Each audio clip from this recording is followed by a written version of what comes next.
آج کا سبق اور بچوں کے سوالات، کلاس روم ہے آؤ سیکھیں بچوں، کلاس روم ہے کلاس روم۔ السلام علیکم ورحمۃ اللہ وبرکاتہ۔ وعلیکم السلام ورحمۃ اللہ وبرکاتہ۔ تشریف رکھیے، ماشاءاللہ، مرحبا۔ الحمدللہ رب العالمین والصلاة والسلام علی سید الانبیاء والمرسلین، اما بعد فاعوذ باللہ من الشیطان الرجیم، بسم اللہ الرحمن الرحیم۔ پڑھیے الصلاة والسلام علیک یا رسول اللہ، وعلی آلک واصحابک یا حبیب اللہ، حبیب اللہ۔ الصلاة والسلام علیک یا نبی اللہ، نبی اللہ، وعلی آلک واصحابک یا نور اللہ۔ نور اللہ۔ پیارے بچوں اور کڈس مدنی چینل کے ناظرین، ہم آپ کو ہمارے پروگرام کلاس روم میں خوش آمدید کہتے ہیں، ویلکم کہتے ہیں، مرحبا کہتے ہیں۔ ہمارے پروگرام میں مختلف یونٹس ہوتے ہیں، جس طرح کلاس روم میں مختلف سبجیکٹس پر پڑھائی ہوتی ہے، اسی طرح ہماری کلاس روم میں بھی مختلف یونٹس ہوتے ہیں۔ اور اپنی یونٹس کی طرف بڑھنے سے پہلے ہم درود پاک کی بہت ہی پیاری فضیلت سنتے ہیں۔ اللہ پاک کے پیارے نبی، اللہ کے آخری نبی صلی اللہ تعالی علیہ وسلم نے ارشاد فرمایا، مسلمان جب تک مجھ پر درود شریف پڑھتا رہتا ہے، فرشتے اس پر رحمتیں بھیجتے رہتے ہیں۔ سبحان اللہ۔ اب بندے کی مرضی ہے کم پڑھے یا زیادہ، تو ہمیں کیا کرنا ہے کہ زیادہ سے زیادہ درود پاک پڑھنا ہے۔ کیا کرنا ہے؟ زیادہ سے زیادہ درود پاک پڑھنا ہے۔ جتنا زیادہ درود پاک پڑھیں گے اتنی ہی رحمتیں ملیں گی۔ چلتے ہیں اپنے یونٹس کی طرف، اور یونٹس کی طرف بڑھنے سے پہلے ہم بچوں کا تعارف لے لیتے ہیں۔ جی، آپ کا نام؟ احمد۔ احمد، ماشاءاللہ۔ آپ کا نام؟ سدیس۔ سدیس، ماشاءاللہ۔ جی، آپ کا نام؟ عالیان۔ عالیان، ماشاءاللہ۔ جی، آپ کا نام؟ محمد عمر۔ محمد عمر۔ جی ماشاءاللہ، ہمارے ساتھ احمد بھی ہیں، سدیس بھی ہیں، عالیان بھی ہیں اور محمد عمر بھی ہیں، اور ایک اور بھی ہیں ہمارے ساتھ ثناء بھی ہیں، جن سے ہم کلام سنیں گے، دیکھتے ہیں وہ کون ہیں۔ جی، آپ کا نام؟ فداء الرحمن۔ فداء الرحمن بھی ہمارے ساتھ موجود ہیں، انشاءاللہ ان سے ہم کلام بھی سنیں گے۔ مگر چلتے ہیں اپنے پہلے یونٹ کی طرف، جس کا نام ہے قرآن نالج۔ کلاس روم ہے آؤ سیکھیں بچوں، کلاس روم ہے کلاس روم۔ جی تو پیارے بچوں، پہلا یونٹ ہے قرآن نالج، جس میں ہم قرآن پاک میں موجود کچھ صورتوں کے بارے میں جانتے ہیں۔ دیکھتے ہیں کہ آج ہم کس صورت کے بارے میں جانیں گے۔ جی، قرآن پاک میں ایک صورت ہے جس کا نام ہے سورہ مزمل۔ کیا نام ہے؟ سورہ مزمل۔ مزمل۔ اور یہ صورت قرآن پاک کے پارہ نمبر 29 میں، کون سے پارے میں ہے؟ 29۔ اکثر لوگ اس کی پروناؤنسیشن میں تھوڑی سی غلطی کرتے ہیں۔ اس میں زا پر کیا ہے؟ تشدید ہے۔ کیا ہے؟ تشدید۔ تشدید۔ اما یہ آپ نے قاعدے میں پڑھا ہوگا، تشدید کسے کہتے ہیں؟ تین دندار والی شکل کو تشدید۔ کس کو کہتے ہیں؟ تین دندار والی شکل کو تشدید۔ جی، تین دندان والی شکل کو تشدید کہتے ہیں۔ تو اس پر زا پر کیا ہے؟ تشدید ہے۔ تو اس کو پڑھیں گے سورہ مزمل۔ کیا پڑھیں گے؟ سورہ مزمل۔ مزمل۔ تو آج ہم جس سورت کے بارے میں جانیں گے اس کا نام ہے سورہ مزمل، اور اس کو لوگ مزمل پڑھتے ہیں، مزمل، جس کو اس طرح لکھیں گے، مزمل اس طرح لکھا جاتا ہے۔ اس میں زا پر ساکن ہے، دوسرے زا پر زبر ہے۔ دیکھا گیا ہے کہ لوگ اس کی پروناؤنسیشن غلط کرتے ہیں۔ میم جو زا پر تشدید ہے اس کو نہیں پڑھتے، تو اس کو یوں پڑھیں گے سورہ مزمل۔ کیسے پڑھیں گے؟ سورہ مزمل۔ سورہ مزمل۔ مزمل کا معنی بھی ہم جانتے ہیں۔ مزمل کا معنی ہے چادر اوڑھنے والا۔ کیا معنی ہے؟ چادر اوڑھنے والا۔ چادر اوڑھنے والا۔ اور اس سورت کی پہلی آیت میں اللہ پاک نے اپنے پیارے حبیب صلی اللہ تعالی علیہ وسلم کو یا ایھا المزمل فرمایا۔ کیا فرمایا؟ یا ایھا المزمل فرمایا۔ اس وجہ سے اس سورت کا نام سورہ مزمل ہے۔ اس سورت کے شروع میں اللہ پاک نے اپنے پیارے حبیب صلی اللہ تعالی علیہ وسلم سے بڑے لطف و کرم والے انداز میں کلام فرمایا، اور انہیں رات کے کچھ حصے میں اپنی عبادت کرنے، خوب ٹھہر ٹھہر کر قرآن پاک کی تلاوت کرنے کا حکم دیا، اور انہیں بتایا کہ ہم بہت جلد آپ پر ایک شان و عظمت والا کلام نازل فرمائیں گے۔ اور اس صورت میں نبی کریم صلی اللہ تعالی علیہ وسلم کی عبادت و وظائف اور ذکر کے بارے میں کلام کیا گیا ہے، اور یہ بھی بتایا گیا کہ دن کے مقابلے میں رات کے وقت عبادت کرنے میں زیادہ دل لگتا ہے۔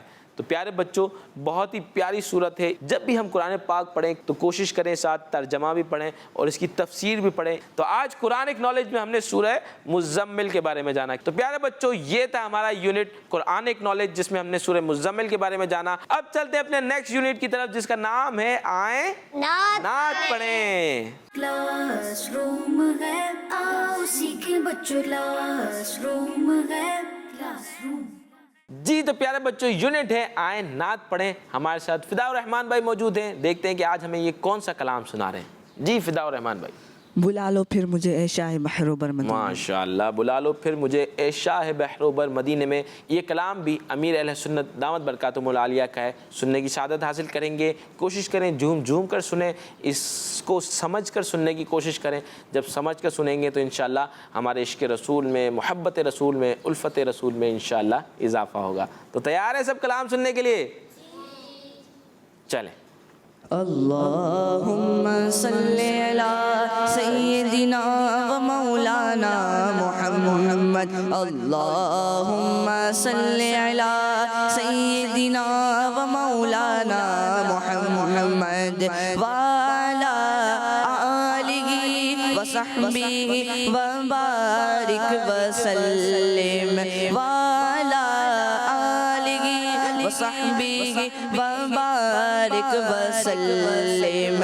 اللہم صلی علی سیدنا و مولانا محمد وعلی آلہ و صحبہ و بارک وسلم، وعلی آلہ و صحبہ و بارک وسلم۔ بلا لو پھر مجھے اے شاہ بحر و بر مدینے میں، بلا لو پھر مجھے اے شاہ بحر و بر مدینے میں پھر روتا ہوا تیرے در پر، مدینے میں پھر روتا ہوا آؤں تیرے در پر، مدینے میں، مدینے جانے والوں جاؤ جاؤ فی امان اللہ، مدینے جانے والوں جاؤ جاؤ فی امان اللہ، کبھی تو اپنا بھی لگ جائے گا بستر مدینے میں، کبھی تو اپنا بھی لگ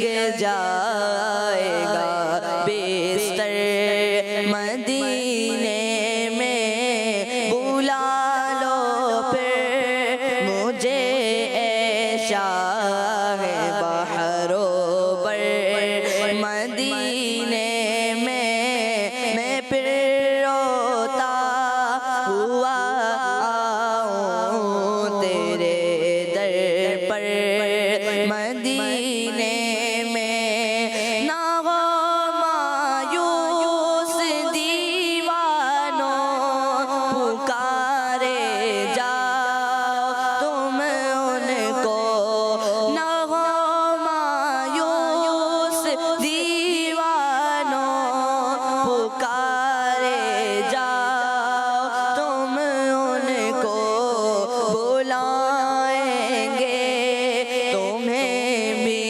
ایک دن سرور مدینے میں، بلائیں گے تمہیں بھی ایک دن سرور مدینے میں، مدینہ اس لیے عطار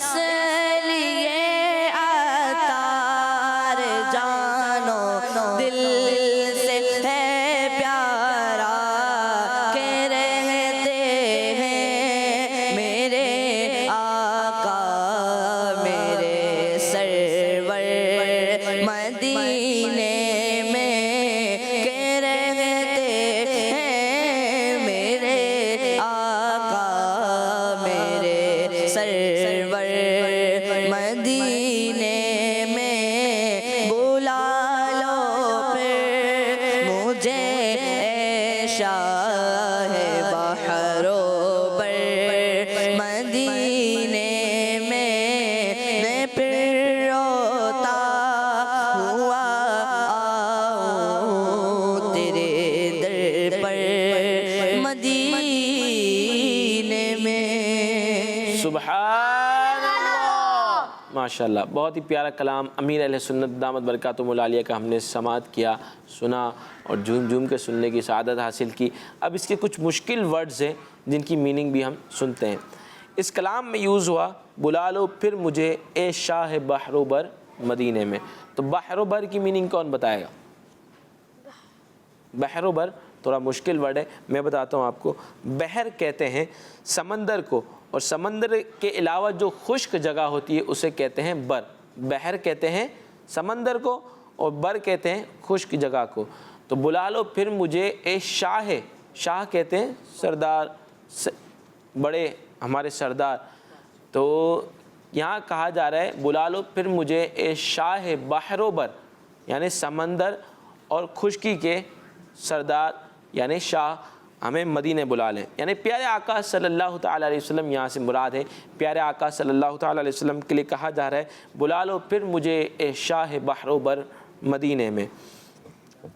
اور فی امان اللہ، مدینے جانے والو جاؤ جاؤ فی امان اللہ۔ فی امان اللہ کہتے ہیں نا، ہم جب گھر سے باہر ہو کر نکل رہے ہوتے ہیں تو فی امان اللہ کہتے ہیں، یعنی اللہ کی امان میں ہو۔ فی امان اللہ مطلب اللہ کی امان میں ہو، تو اللہ کی امان کی یعنی اس کا مطلب یہ کہ اللہ کی حفاظت میں۔ یہ جملہ کسی کو اللہ حافظ کہتے ہوئے کہا جاتا ہے۔ پیارے بچوں، یہ کلام امیر اہل سنت دامت برکاتہم العالیہ کا ہے۔ اس کلام میں امیر اہل سنت نے نبی پاک صلی اللہ تعالیٰ علیہ وسلم کی بارگاہ میں عرض کر رہے ہیں کہ یا رسول اللہ صلی اللہ تعالیٰ علیہ وسلم مجھے مدینے بلا لیجئے، میں بھی روتا ہوا آپ کے در پر حاضر ہو جاؤں۔ اور دوسرے شعر میں مدینے جانے والے خوش نصیب لوگوں سے کہا جا رہا ہے کہ مدینے جانے والوں جاؤ، اللہ پاک تمہاری حفاظت فرمائے، انشاءاللہ بہت جلد ہم بھی مدینے جائیں گے۔ اور جو لوگ مدینے جانا چاہتے ہیں لیکن کسی وجہ سے نہیں جا پا رہے، تو ان سے امیر اہل سنت فرما رہے ہیں کہ مایوس نہ ہو، گھبراؤ نہیں، پریشان نہ ہو، بس سچے دل سے نبی پاک صلی اللہ تعالیٰ علیہ وسلم کو پکارے جاؤ، عرض کرتے رہو، ایک دن وہ ضرور بلوائیں گے۔ اور جب نبی پاک صلی اللہ تعالیٰ علیہ وسلم کی طرف سے اجازت ملے گی تو سب انتظامات خود ہی ہو جائیں گے۔ شاعر کہتا ہے نا، کہاں کا منصب کہاں کی دولت، قسم خدا کی ہے یہ حقیقت، جنہیں بلایا ہے مصطفیٰ نے وہی مدینے کو جا رہے ہیں۔ تو جب پیارے آقا صلی اللہ تعالیٰ علیہ وسلم کی طرف سے بلاوا آئے گا پھر انتظامات خود ہی ہو جائیں گے، اور دیکھتے ہی دیکھتے بندہ پھر مدینے پہنچ جاتا ہے۔ تو ہم بھی پیارے آقا صلی اللہ تعالیٰ علیہ وسلم سے التجا کرتے ہیں کہ یا رسول اللہ جلد از جلد ہم سب کو بھی مدینے بلا لیں۔ آخر مدینے پاک سے اتنی محبت کیوں؟ اس کی وجہ ارشاد فرما رہے ہیں کہ مدینے میں ہمارے پیارے آقا صلی اللہ تعالیٰ علیہ وسلم رہتے ہیں، اس لیے مدینہ شریف سے اتنی محبت ہے۔ اللہ پاک ہمیں بھی مدینے اور مدینے والے آقا صلی اللہ تعالیٰ علیہ وسلم سے سچی محبت عطا فرمائے، آمین بجاہ النبی الامین صلی اللہ تعالیٰ علیہ وسلم۔ تو پیارے بچوں، یہ تھا ہمارا یونٹ آئیں کلام پڑھیں۔ تو اس میں ہم نے کلام بھی پڑھا، کلام سننے کی سعادت بھی حاصل کی، اور اس کی مشکل ورڈز کی میننگ بھی جانی اور اس کا خلاصہ بھی سنا۔ اب چلتے اپنے نیکسٹ یونٹ کی طرف جس کا نام ہے آج کا سبق۔ کلاس روم ہے، آؤ سیکھیں بچوں، کلاس روم ہے، کلاس روم۔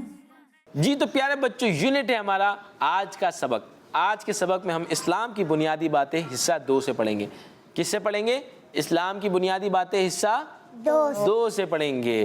اگر آپ کے پاس یہ کتاب موجود ہے تو جلدی جلدی اس کتاب کے پیج نمبر 67 کو نکال لیں۔ پیج نمبر 67 پیج نمبر 67 67 نکال لیں. پیج نمبر 67 کی جو ہیڈنگ ہے مرشد کے آداب.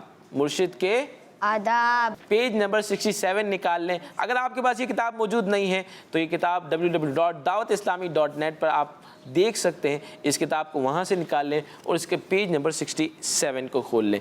پیچھے سے کنٹینیو کریں گے. پچھلے ایپیسوڈ میں ہم نے اس کے کچھ پوائنٹس پڑھے تھے, آج اس کو کنٹینیو کریں گے اور آج ہی ہمارے پوائنٹس ختم ہو جائیں گے. یہ چیپٹر کلوز ہو جائے گا. اس کی ریڈنگ کریں گے اور ریڈنگ کے ساتھ ساتھ اس کو سمجھنے کی کوشش کریں گے. جی. ان کے بچھونے کی تعظیم فرض ہے. ان کے بچھونے کی تعظیم فرض ہے, یعنی ان کے بسترے کی جہاں پیر و مرشد آرام فرماتے ہیں اس کی تعظیم بھی مرید پر فرض ہے. تو ہمیں ہمارے پیر و مرشد کے بچھونے کی بھی تعظیم کرنی چاہیے. جی نیکسٹ پوائنٹ. ان کی چوکھٹ کی تعظیم فرض ہے. جی ان کی چوکھٹ کی تعظیم فرض ہے.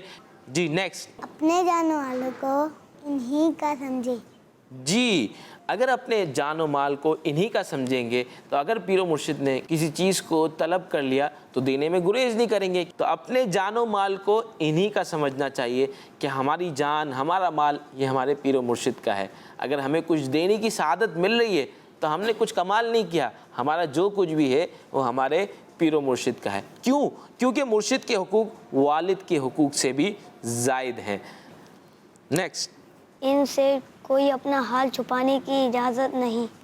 ان سے اپنا کوئی حال چھپانے کی اجازت نہیں کہ پیر و مرشد ہی تو ہیں جن سے اپنا حال بتائیں اور ان سے دعائیں کرائیں. انشاءاللہ ہماری حالات بہتر ہو جائیں گے. تو پیارے بچوں, آج جو ہم نے ریڈ کیا, آج کا جو سبق تھا ہمارا وہ پیر و مرشد کے آداب تھے. ہم نے پیر و مرشد کے آداب میں سنا کہ ان کے بچھونے کی تعظیم بھی فرض ہے, ان کی چوکھٹ کی تعظیم بھی فرض ہے, اپنے جان و مال کو انہی کا سمجھے, ان سے اپنا کوئی حال چھپانے کی اجازت نہیں. اللہ پاک سے دعا ہے کہ ہمیں اپنے پیر و مرشد کا ادب و احترام کرنا نصیب فرمائے. جی تو پیارے بچوں, یہ تھا یونٹ ہمارا آج کا سبق جس میں ہم نے ریڈنگ بھی کی اور سمجھنے کی کوشش بھی کی. اب چلتے ہیں اپنے نیکسٹ یونٹ کی طرف جس کا نام ہے دعا. کلاس روم ہے, آؤ سیکھیں بچوں, کلاس روم ہے, کلاس روم. جی تو پیارے بچوں, سیگمنٹ ہے دعا کا. اس میں ہم کوئی نہ کوئی ایک دعا یاد کرتے ہیں, سنتے ہیں, اس کے بارے میں سنتے ہیں اور اسے یاد کرنے کی کوشش کرتے ہیں. اگر آپ چاہتے ہیں آپ کو دعا یاد رہے تو اس کو اپنے روٹین میں لے آئیں, اس کو پریکٹیکل لائف میں لے کے آ جائیں. انشاءاللہ وہ دعا آپ کو یاد ہو جائے گی. آج ہم اسی طرح جیسے کہ ہم مختلف دعائیں سنتے ہیں, آج ہم جو دعا سیکھیں گے, جو دعا یاد کریں گے وہ ہے, اور جب بھی ٹوائلٹ سے نکلیں تو یہ دعا پڑھنی چاہیے, وہ ہے غفرانک. کیا ہے؟ غفرانک. غفرانک. غفرانک. غفرانک. غفرانک. روایتوں میں آتا ہے کہ دعا مومن کا ہتھیار ہے. دعا مومن کا ہتھیار ہے. ہتھیار ہے. جب بھی کوئی مشکل آئے, پریشانی آئے, ہمیں دعا پڑھ لینی چاہیے, دعا کر لینی چاہیے, اللہ پاک سے دعائیں کرنی چاہیے. دعاؤں کے بہت فائدے ہوتے ہیں اور روایتوں میں آتا ہے کہ دعا تو عبادت کا مغز ہے. دعا عبادت کا کیا ہے؟ مغز ہے, یعنی دعا ایک طریقے سے عین عبادت ہے. تو اللہ پاک سے ہمیشہ دعا کرتے رہنا چاہیے ہر چیز سے پہلے. ہم دیکھتے ہیں پیارے آقا صلی اللہ تعالیٰ علیہ وسلم کی سیرت کو کہ پیارے آقا صلی اللہ تعالیٰ علیہ وسلم اکثر مواقع پر دعا کیا کرتے تھے. ہم سنتے بھی ہیں کہ جب ہم سوتے ہیں تو دعا پڑھتے ہیں اللہم بسمک اموت و احیا. ہم اٹھتے ہیں تو الحمدللہ الذی احیانا بعدما اماتنا والیہ النشور. اسی طرح کھانے سے پہلے دعا, کھانے کے بعد دعا, بیت الخلاء یعنی ٹوائلٹ میں جانے کے وقت کی دعا, بیت الخلاء سے اگر ٹوائلٹ سے باہر نکل گئے تو دعا. تو یہ اسلام جو ہمیں دعاؤں کا درس دیتا ہے اور ہمیں کوشش کرنا چاہیے کہ ہر وقت جو کام ہم کر رہے ہیں اس کام کی ہمیں دعا ضرور پڑھیں. جیسے ہم سو رہے ہیں تو سونے کی دعا پڑھیں, اگر سونے سے بیدار ہو گئے, اٹھ گئے تو اٹھنے کی دعا پڑھیں. انشاءاللہ اس کی بے شمار برکتیں ملیں گی. تو پیارے بچوں, یہ تھا یونٹ ہمارا دعا. اب چلتے ہیں اپنے نیکسٹ یونٹ کی طرف جس کا نام ہے بچوں کے سوالات. کلاس روم ہے, آؤ سیکھیں بچوں, کلاس روم ہے, کلاس روم. جی تو پیارے بچوں, یونٹ ہے بچوں کے سوالات. بچوں کے سوالات میں ہمارے پاس دو ٹیمیں ہوتی ہیں, ٹیم اے, ٹیم بی. آپ بھی اگر زیادہ بچے ہمیں دیکھ رہے ہیں تو دو ٹیمیں بنا لیں. ٹیم اے سے سوال ہو تو ٹیم اے والے جواب دیں, جب ٹیم بی سے سوال ہو تو ٹیم بی والے جواب دیں. ہمارے یہاں پر بھی دو ٹیمیں موجود ہیں, میری سیدھی طرف ٹیم اے اور میری میرے اس طرف جو ہے وہ ٹیم بی ہے. جب ٹیم اے سے سوال ہو تو ٹیم اے والے جواب دیں گے, جب ٹیم بی سے سوال ہو تو ٹیم بی والے جواب دیں گے. دیکھتے ہیں کون زیادہ جوابات دیتا ہے. تو تیار ہیں سب؟ جی. ماشاءاللہ. پہلا سوال ٹیم اے سے. حضرت امام حسین رضی اللہ تعالیٰ عنہ کا مزار مبارک کہاں ہے؟ کربلا. کربلا میں. آپ کا جواب درست ہے. امام حسین رضی اللہ تعالیٰ عنہ کا مزار مبارک کربلا میں ہے. لاکھوں زائرین امام حسین رضی اللہ تعالیٰ عنہ کے مزار مبارک پر لاکھوں زائرین کا آنا جانا لگا رہتا ہے. اللہ پاک ہمیں بھی امام حسین رضی اللہ تعالیٰ عنہ کے مزار مبارک پر بادب حاضری کی سعادت نصیب فرمائے. ان کے صدقے ہماری جائز دعاؤں پر, تمناؤں پر, حاجات پر رحمت کی نظر فرمائے. جی نیکسٹ ٹیم بی سے سوال ہے. صحابی رسول حضرت بلال رضی اللہ تعالیٰ عنہ کس حوالے سے مشہور ہیں؟ میں آپ کو ہنٹ دیتا ہوں. نعت کے حوالے سے مشہور ہیں, تلاوت کے حوالے سے مشہور ہیں, یا اذان کے حوالے سے مشہور ہیں؟ اذان کے حوالے سے. جی صحابی رسول حضرت بلال رضی اللہ تعالیٰ عنہ اذان کے حوالے سے مشہور ہیں. آپ کا جواب بھی درست ہے. جی اب چلتے ہیں ٹیم اے کی طرف. جی تو سوال ہے رمضان شریف کا مہینہ گنتی میں کس نمبر پر ہے؟ جیسے ہمارا محرم کا پہلا مہینہ ہوتا ہے, رمضان شریف کا مہینہ گنتی میں کون سے نمبر پر ہے؟ چوتھے نمبر پہ. چوتھے. 5. کیسے گن کے بتائیں؟ 5 میں ہمیں نہیں آتے نا یہ. ایک نے چوتھا بولا, ایک نے 5 بولا. اگر دونوں کو جمع کریں تو کون سا ہوتا ہے؟ 9. 9ویں رمضان میں. جی تو رمضان کون سے گنتی میں کون سے نمبر پر ہے؟ 9ویں. آپ کا جواب درست مان لیتے ہیں. یہ ایک طریقے سے ہنٹ تھی آپ کے لیے اور آپ ہنٹ کو پہنچ گئے. جی اب سوال ہے ٹیم بی سے. قرآن پاک میں کتنی سورتیں ہیں؟ کافی چھوٹے بچے ہیں, تھوڑا مشکل سوال ہو گیا ہے. چلے میں آپ کو ہنٹ دے دیتا ہوں. آپ بتائیں قرآن پاک میں کتنی سورتیں ہیں؟ 114 سورتیں ہیں یا 110 سورتیں ہیں؟ 114. 114. آپ کا جواب درست ہے. پیارے بچوں یہ جو یونٹ ہے ہمارا, یہ کرنے کا مقصد یہی ہے, کسی کو ڈیگریڈ کرنے کا مقصد نہیں ہے, کوئی کمپٹیشن کرانے کا مقصد یہی ہوتا ہے کہ اس کے ذریعے ہمیں علم دین حاصل ہو. بچوں کو کمپٹیشن کرانا چاہیے تاکہ وہ کمپٹیشن میں آ کے علم دین حاصل کریں. علم دین انشاءاللہ آپ کو دنیا میں بھی کام آئے گا اور انشاءاللہ اللہ نے چاہا تو آخرت میں بھی کام آئے گا. اسی علم دین کو یاد بھی رکھیں اور ہو سکے تو اپنے دوستوں کے ساتھ شیئر بھی کریں. تو یہ شیئر کرنا انشاءاللہ نیکی کی دعوت, نیکی کی بات عام کرنا کہلائے گا. تو اسے شیئر بھی کرنا چاہیے اور اس کو لائک بھی کریں, اسے دیکھیں بھی اور اپنے دوستوں کے ساتھ شیئر بھی کریں. اسی کے ساتھ ہمارے پروگرام کا وقت ختم ہوا چاہتا ہے. اختتام میں ہم اپنا مدنی مقصد دہراتے ہیں. ہمارا مدنی مقصد کیا ہے؟ مجھے اپنی اور ساری دنیا کے لوگوں کی اصلاح کی کوشش کرنی ہے انشاءاللہ. کس مدنی چینل؟ ہمارا مدنی چینل. صلو علی الحبیب صلی اللہ تعالی علی محمد صلی اللہ تعالی علیہ وسلم. ہے آج کا سبق اور بچوں کے سوالات. کلاس روم ہے, آؤ سیکھیں بچوں. کلاس روم ہے, کلاس روم. بچوں کا مدنی چینل آ گیا, بچوں کا آ گیا.